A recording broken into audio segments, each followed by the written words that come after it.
One leg circle, also known as leg circles.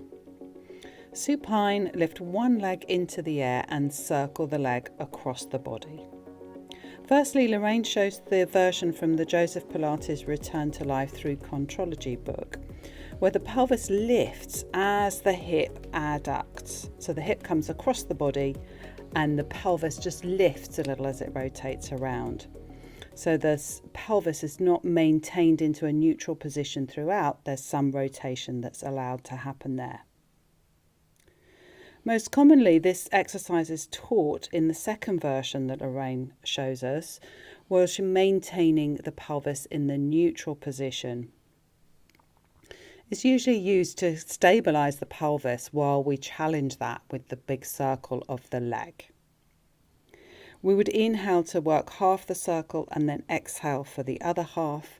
Repeat this 5 or 6 times in one direction and then the other direction, and then repeat on the other leg. Another variation that Loraine shows us is called knee circles. So it's just the same exercise except we have the legs bent. So we would start in a crook lying position, float one leg up into a tabletop position and circle the hip, maintaining that neutral position throughout. This is a much easier version of the exercise as we're working with shorter levers here.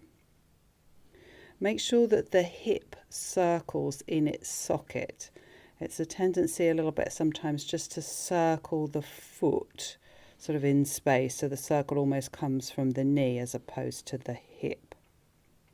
The very final little version that Loraine shows is where the leg that's not working actually reaches out along the mat, so the leg is straightened along the mat, and in fact that can actually help keep the pelvis in a stable position as the working leg circles. And this is much more comfortable if your client has particularly tight hamstrings.